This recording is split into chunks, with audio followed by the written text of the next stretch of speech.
I never imagined I'd be the type of person whose life would unravel like this. For years, I believed in love the way it's painted in movies, endless trust, late-night talks that go nowhere but feel like everything, promises whispered in the dark. But last year, all of that shattered. It started subtly. Small changes in his behavior that I brushed off as stress, tiredness, or work pressure. I told myself I was imagining things. But then, there were hints I couldn't ignore. Messages on his phone he'd hastily lock when I entered the room, unexplained absences, little lies that added up to a mountain. And then I found out the truth. My husband had been unfaithful. Not once, not twice, but 4 times over the past year. 4 separate betrayals that I had unknowingly endured. It hit me like a freight train. My hands shook, my stomach churned, and my heart felt like it was being carved out of my chest. I sat there, staring at my phone, staring at the evidence, feeling every ounce of my world collapse. For days, I couldn't breathe. I couldn't eat. I couldn't think. All I could do was replay the moments in my head, every kiss, every laugh, every word we'd shared, and question if any of it had been real. I had loved him with everything I had. And now, that love felt like a cruel joke. I tried to process it silently, to internalize the hurt, but the pain was unbearable. It wasn't just the betrayal, it was the secrecy, the lies, the fact that someone I had trusted with my life had chosen to betray me repeatedly. My emotions were a storm, and I was drowning in it. Then came the urge to tell someone, anyone, to let the weight off my chest. I couldn't carry it alone anymore. At first, I reached out to my closest friends. I needed to be heard, to be understood, to know that my feelings were valid. And when I did, something strange happened. I felt a small sense of relief. It was almost like sharing my secret made it less sharp, less jagged inside me. It felt good, almost liberating, to speak the truth aloud. I wanted my friends to understand that my life had changed irrevocably, that the person I had trusted most had shattered my world. And so I told them. One by one, I recounted the betrayals, the hidden messages, the lies, the heartbreak. They listened, offered their support, and I felt like I had reclaimed a piece of myself. Then I told his sister. She and I had always been close, sharing laughs and small secrets that never felt heavy. Confiding in her was different. It was like I was letting someone inside my storm, someone who wouldn't judge me for feeling lost. She didn't hate him, which surprised me at first, but instead, she was compassionate toward me.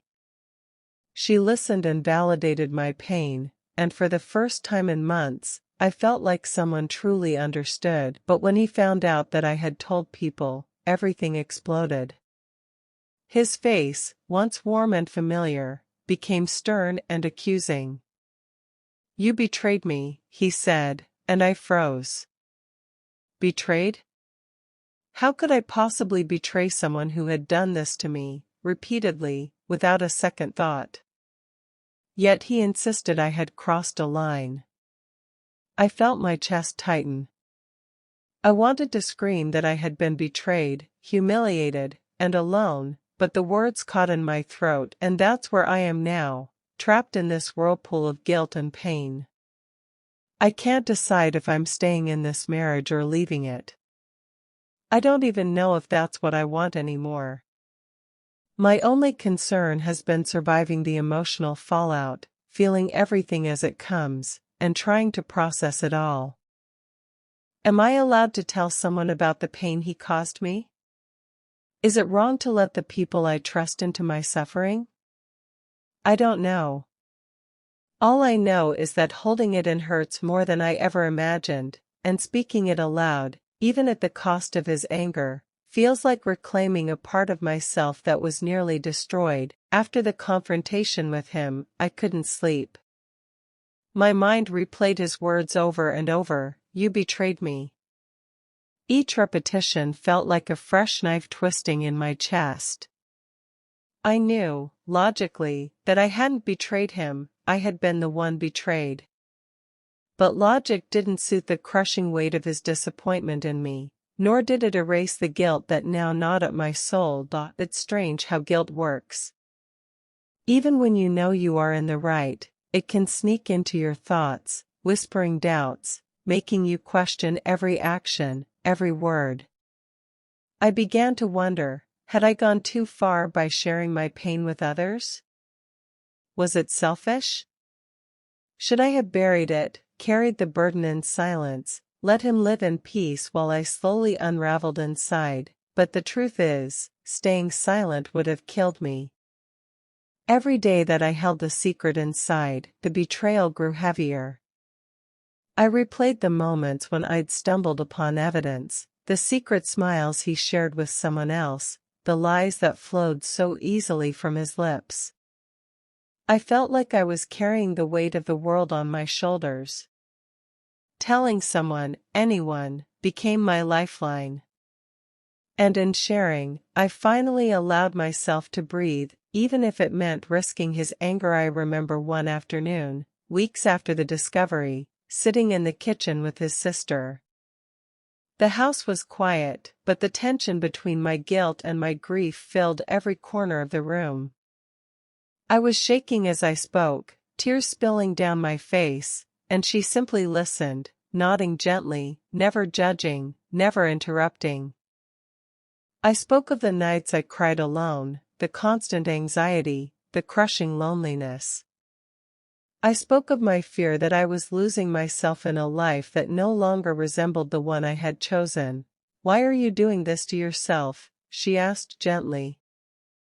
Her voice wasn't accusatory, it was soft, concerned, loving. "I don't know," I admitted. "I feel like I have to feel it all. I can't. I can't ignore it. It's everywhere inside me." And I thought, maybe talking about it would help me understand, help me survive. She took my hand, squeezed it tightly. "You are not wrong for needing to survive. You are not wrong for needing to feel heard. You are allowed to let people in when the person who hurt you doesn't see your pain." Her words were like a balm on a wound I didn't know was still open. But still, guilt lingered. Every time I thought of him accusing me of betrayal, every time I saw that flash of hurt in his eyes, I felt a pang of shame. I had not anticipated the duality of the situation, grief for the betrayal, guilt for exposing it, and confusion about where my boundaries ended and his began. One evening, he confronted me again. The house was silent except for our tense breathing. "Why did you tell people?" he demanded, his voice low but intense. "Why couldn't you just keep this to yourself?" I swallowed hard, feeling the lump in my throat. "Because it was killing me," I said softly. I couldn't live with this secret. I couldn't pretend that nothing happened, that I wasn't hurting. I needed someone to know. I needed to feel alive again. He stared at me, silent, stretching for what felt like an eternity. I could see the anger, the betrayal, but I could also see the shock, the disbelief. I wanted to reach out, to explain further, but words failed me. How do you make someone understand that you are not betraying them, you are simply reclaiming yourself after they have taken pieces of you, and yet, the guilt didn't vanish. I found myself walking on eggshells, careful not to speak too loudly, not to express my pain too openly, not to let him see how deeply he had wounded me. It was exhausting. I felt trapped in a prison of my own making, one where I was both the prisoner and the warden. I began questioning everything about the marriage. Was it possible to forgive such repeated betrayals? Could love survive this? Could I? The thought of leaving was terrifying, yet the thought of staying in a life shadowed by lies was equally unbearable. Through it all, I realized something painful but necessary. Surviving didn't mean forgiving immediately. Surviving didn't mean silencing myself. Surviving meant allowing myself to feel, to express, and to reclaim my identity piece by piece, even if that scared him, even if that made him angry, even if it made me feel guilty. It was a long, grueling process. I cried often, sometimes alone in my room, sometimes in the quiet corners of coffee shops, sometimes with my sister-in-law, who had become a pillar of support. I started journaling, writing everything down, even the darkest, rawest thoughts. It helped me see the chaos inside me more clearly, understand the waves of grief, anger, confusion, and betrayal that crashed relentlessly, and slowly, I began to understand that my desire to tell people was not an act of malice. It was not revenge. It was survival. It was the only way I knew how to process what had been done to me. And while the guilt lingered, I started to realize it didn't define me. My pain didn't make me a villain. My need for support didn't make me a betrayer. Months passed, and the storm inside me began to settle, not completely, but enough to see the edges of my life more clearly.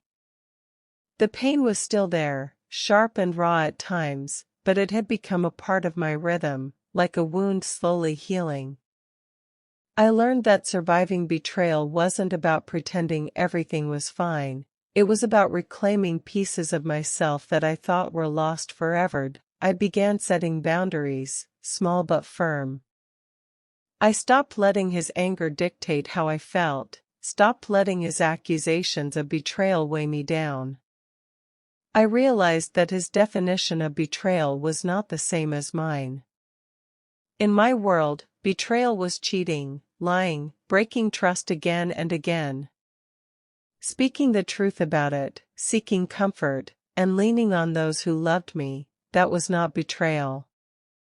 It was life. I also started to understand the complexity of forgiveness, not for him, necessarily, but for myself. Forgiving didn't mean excusing his actions. It didn't mean erasing the hurt or pretending it never happened.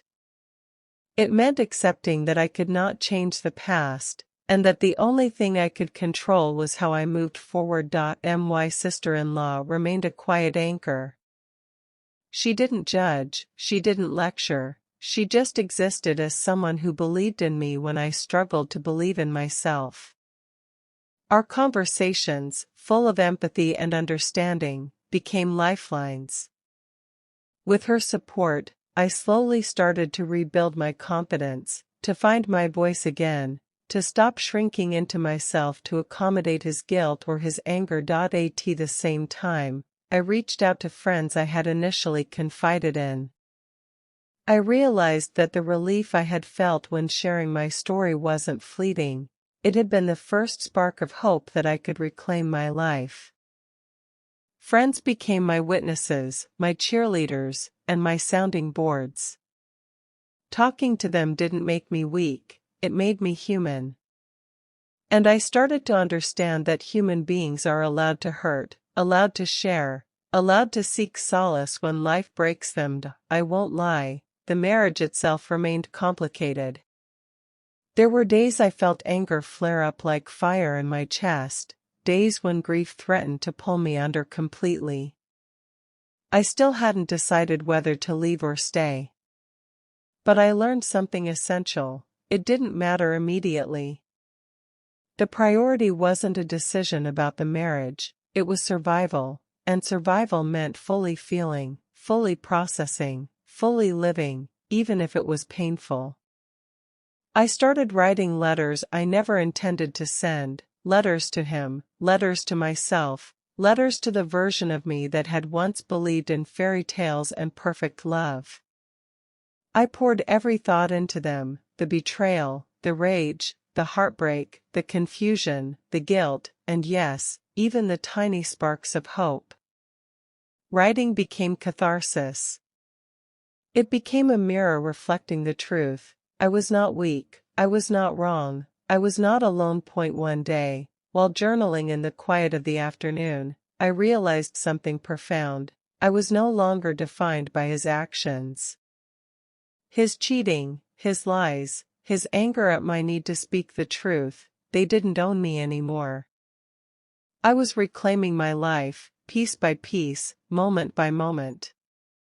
And with that reclamation came a new kind of freedom, the freedom to feel without shame, the freedom to speak without fear, the freedom to exist fully as myself, no matter the cost. I began thinking about my future differently. Maybe I would stay, maybe I would leave. But the real change wasn't in the decision itself, it was in knowing that, whatever path I chose, I would do so as a person who had endured, who had survived, who had reclaimed her voice. And that was worth more than any guilt, any accusation, any betrayal. In sharing my story, I finally understood the truth that had eluded me in the darkest days. Survival isn't about keeping secrets to protect someone else's ego. Survival is about reclaiming yourself when someone else tried to take you apart. Survival is about standing in the storm, letting yourself feel, letting yourself break, and then slowly, painstakingly, rebuilding stronger than before. And so, here I am, not whole, not completely healed, but alive. And that, I've realized, is enough for now. Because even in the wreckage of betrayal, life continues. And in continuing, I find hope, strength, and the quiet courage to finally put myself first.